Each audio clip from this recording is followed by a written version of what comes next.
Week 13 Social Media and Digital Marketing in Global Context. What makes a simple Jollibee love story trend worldwide? Why can a TikTok dance from the Philippines reach millions of viewers in the US and Japan? In this week's lecture, we uncover the secrets of social, media and digital marketing in the global context, how content, engagement, and culture turn ordinary brands into viral sensations. Stay tuned, because the next global brand could be Filipino, and it could be yours. Good day everyone, and welcome to week 13 lecture, social media and digital marketing in the global context. So right now we're going to study and understand and apply the role of social media in global marketing. Analyze strategies through storytelling and case examples, and apply concepts to Philippine brands entering international markets. The first concept is content marketing. So what's the definition of content marketing? It is the creation of valuable, relevant materials like videos, blogs, and posts to attract and retain customers.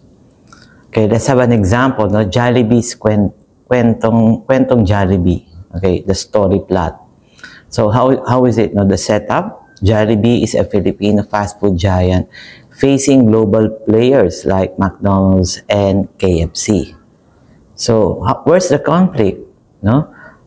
How to emotionally connect with Filipinos who often see global brands as better. Yun yung tinatawag na nating colonial mentality. Bakit kaya ganun? Kasi lahat naman ng makita natin hindi gawa sa atin, gawa sa abroad. Cars, clothes, movies, parang mas merong quality ang gawa sa ibang bansa. So how could Jollibee make their product better? So they produce Kwentong Jollibee, a Valentine short films showing relatable Pinoy love story. So what happens now? No? The video goes viral, trending on YouTube, shared across OFWs abroad. And what happened? Jollibee strengthens identity as a brand para sa pamilya at puso ng Pilipino. So I will share a link and on the description below to see. No? It's about some short stories like a cashier, a love for a girlfriend, and it's a really short video clip, no? A YouTube short. So what's the key takeaway here? Content marketing is not selling a burger. It's selling a story that makes you feel. Okay, so let's have a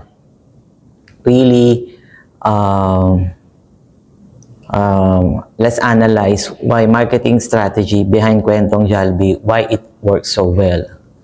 So the core idea is Kwentong Jollibee succeeds because it sells emotion, not just the product. Instead of pushing burgers and fried chicken, it builds emotional equity. The consumer feels love, pride, and nostalgia, which then makes them buy. Let's go with the storytelling first, then the product second. That's the idea. Storytelling first, then the product second. So the strategy, instead of traditional ads like price, product features, and etc., Jollibee uses narrative-driven campaigns. So how is it executed? Each short film is a mini teleserye that reflects Filipino life, romantic love, family sacrifice, OFW's struggles. No? So it's just like the Coke campaign during Christmas. Yung makikita niyo yung parabang yung tatay gustong umuwi, tapos nasa barko siya, then suddenly the child, her daughter opens the door on Christmas Day, and wala, that is her father. Ganun ang style nito. So why it works? Consumers see themselves in the story. Philippine SME application. Now if we are an exporter and we try to use this, no? Example, let's put a small bakery. No? A small bakery could create videos of a mother baking for her child's graduation, not just selling bread. So there's already a emotional connection. Not only a bakery, but a jeepney driver, no? Imagine a jeepney driver on Christmas Day. Siguro alam natin gaano kahirap kumita, no? Lalo na sa Pasko, malakas ang gastos, maraming gastos. So how would a jeepney driver celebrate Christmas on Christmas Day? Now, another thing for this, why it's so successful, the Jollibee storytelling is the emotional marketing. Ito yung tinatawag na hugot factor. So what's the strategy? The ads are designed to make people cry, laugh, or reminisce.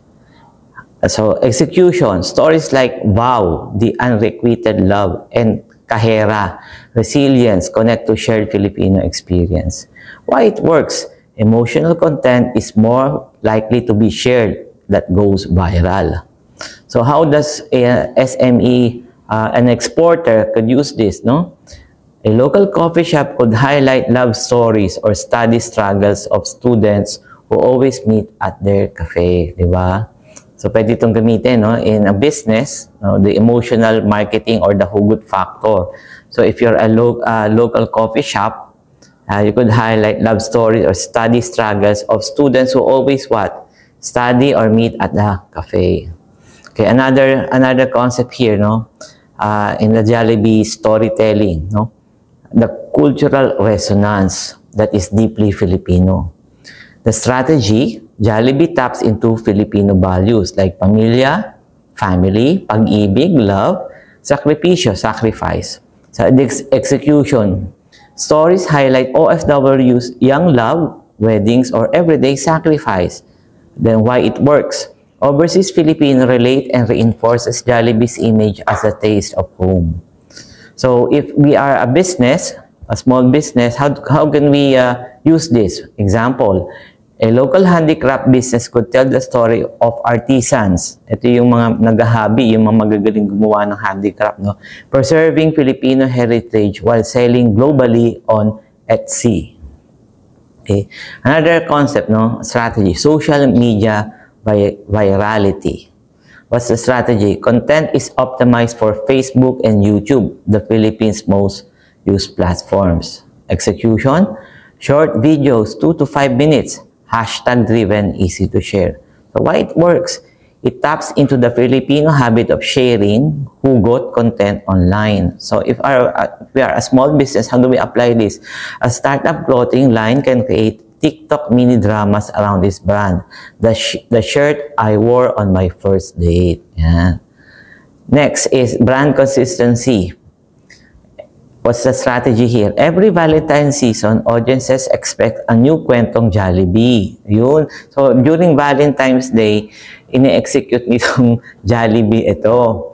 So annual campaigns build anticipation. Consumers look forward to the stories. Okay, like before, no, merong, ewan ko kung naabutan nyo pa yung COD, every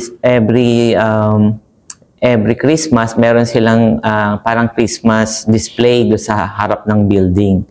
Yun, so it not only makes the event memorable, but also it attaches the department store. Ewan ko, noon pa yun, well, siguro meron din kayo yata, merong parang carnival.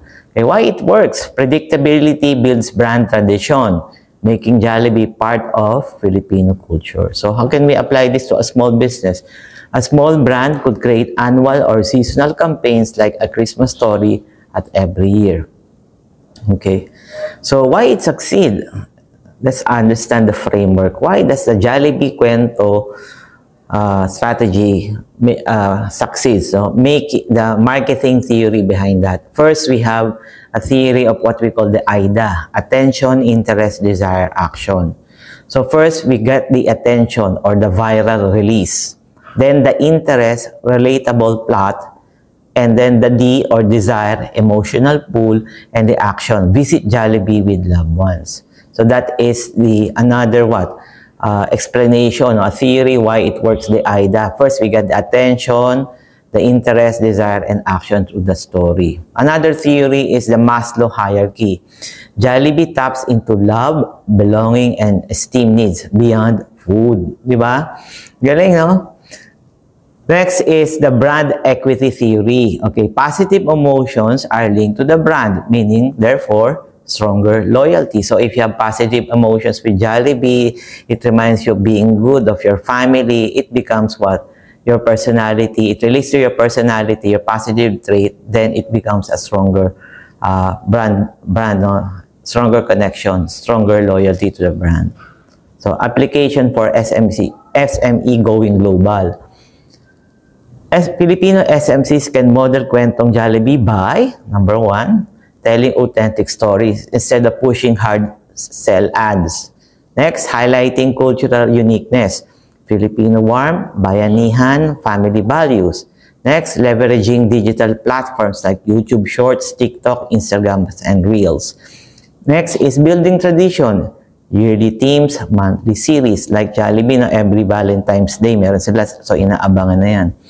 Then, targeting OFWs as first global consumers since they crave Filipino identity abroad. So, una mong itatarget yung mga OFW.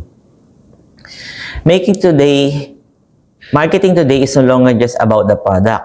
It's about the story, the brand tells emotion, the emotion it awakens, and the community it builds.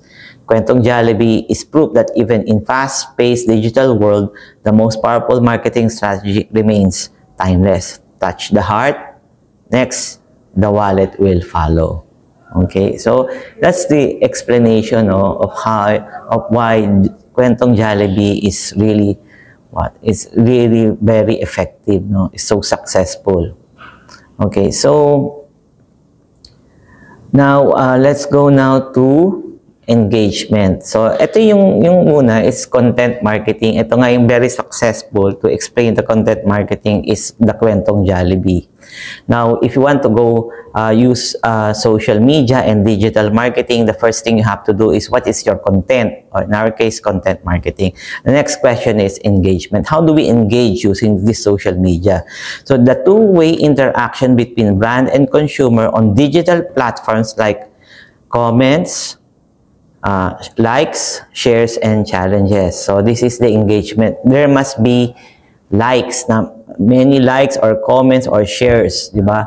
To what? Or challenge the viewer, challenges, no? So there must be engagement if you try to use the videos, blogs, and posts, so that you would know that there is engagement, that your video or your marketing video is being noticed.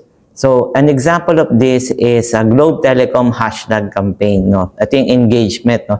At ito yung si Globe, talagang kitang-kitang engagement sa kanilang platform, no? So, the setup, Globe Telecoms compete with Smart in the crowded telecom industry.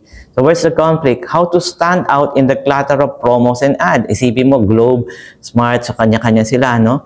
Mga ads. So, rising action. So, what happened now? Globe launches hashtag Create Courage and hashtag Globe at Home challenges on TikTok. So what happened? Millions of Filipinos joined the dance and skit challenges, tagging friends and creating free content. So thereby what? It's free publicity going viral for Globe. And so what happened now? Globe gains engagement, brand recall, and stronger consumer connection. So what's the key takeaway? Engagement is not about ads alone. Luma na yung price, product. It's about making the consumer part of the brand story. Now, another concept here in using digital marketing, social media, influencer marketing. Okay, so using a popular personalities to promote products authentically to their audience. So get a very powerful influencer to help you market your product abroad. Okay, example of this is Vice Ganda endorsing cosmetics. Let's say a local cosmetic brand wants to break into the highly competitive beauty industry, competing with international brands like Maybelline and L'Oreal. So they tap Vice Ganda, a comedian and celebrity influencer, to authentically use and promote their product. So what happened? Fans see Vice Ganda wearing the makeup on TV and social media and creating a massive word of mouth. So what happened now? The brand became aspirational, trusted, and more acceptable in the Philippine beauty market. So what's the key takeaway? Sa influencer marketing is about trust. People believe in people more than in corporate ads. So, right now, yung sa TikTok, may na ano kayo sa TikTok, si Judy Ann. Meron yata silang business ng husband niya about yung mga kaldero. And she is endorsing that product. So, capitalizing on her popularity. Si Judy Ann Santos with ano ba yun, yung pressure cooker. Okay? So, that's how. Now, another concept here is what we call cross-border strategy. So, what is it? Adapting digital marketing content to different cultural contexts for global reach. So, for example, if you're the Philippines, you're trying to influence a different culture. For example, in Japan, no? For global reach. For example, Bench Clothing abroad. So, Bench, a Filipino clothing brand, wants to sell beyond the Philippines. So, what's the conflict? US and Japanese markets don't respond to Pinoy humors kasi iba yung humor natin, iba yung humor ng US and the Japanese. So, Bench adopts minimalist ads in Japan focusing on quality kasi di ba ang Japanese, like I said, is very particular about quality. Diversity focus ads in the United States. Sa Amerika naman, ay nila ng mga ilang piraso, gusto nila maraming kinds, no? Showing multicultural models. Again, in Japan, they focus on quality. Sa US naman, maraming variety. Now, the climax, social media posts gain traction overseas with OFWs proudly sharing Bench global push. So, kung nagtulak doon yung mga OFW, kasi naportahan nila, Bench to sa Pilipinas to. So, Bench position itself as a Filipino brand with world-class appeals. So, ang galing, no? So, the key takeaway, cross-border strategy works if it has the same brand, different storytelling per culture. It only works, okay, you push for the brand, not the strong brand, but you have to tell a different story for every culture. Okay, another concept here, you know, when we use the digital platform, social media, is what we call viral marketing. So, what is this? A marketing technique where content spreads rapidly online through shares and engagement. Example, the Aldab Nation. Oo, ito talaga. No? It really went viral. No? It Bulaga pairs Alden Richards and Maine Mendoza, Yaya Dub. Now, how does it work? Now, how to keep audience glued to traditional noontime shows in the age of YouTube and Netflix? Isipin mo, paano, di ba yung time na yun, sikat na rin ang YouTube and Netflix. Paano mo sila papalipatin sa TV, ordinary TV? So, the Kalye Serye Love Team is teased on Twitter. Fans interact through hashtag. So, binabas nila yung Kalye Serye Love Team dun sa Twitter lang. And the climax is hashtag IDub EBT, tamang panahon, IDub sa tamang panahon, yeah. Trends worldwide, breaking Twitter records. Imagine sa Twitter nalilinagay yung IDub tamang panahon and it break Twitter records. IDub became a global digital movement showcasing Filipino creativity. So, remember, ang ano dito yung Itbulaga, no? They want to compete with the viewers time for YouTube and Netflix. So what they did this Aldab Nation and they started that with Twitter. Hashtag Aldab tamang panahon and it trends worldwide. Kaya nung nagkaroon nga ng concert nila, talagang napuno yung arena, yung isang malaking arena sa Pilipinas, punong-puno. It's really very successful. So what's the viral hill? What's that key takeaway here? Viral marketing cannot be forced. It must connect with emotions and community participation. So you cannot force this, no? It must connect. Even if you say yung price or the product, it will not work. There must be some emotional connection. Okay. So key concepts. Okay. So social media is not just a platform. It's a global stage where brands tell stories. Cultures meet and consumers decide with a tap of their finger. For Filipino marketers, the challenge is to tell stories that are both authentically local, meaning genuine, and globally relatable. I hope you learned something on the session. and see you on the next lecture. Thank you for watching.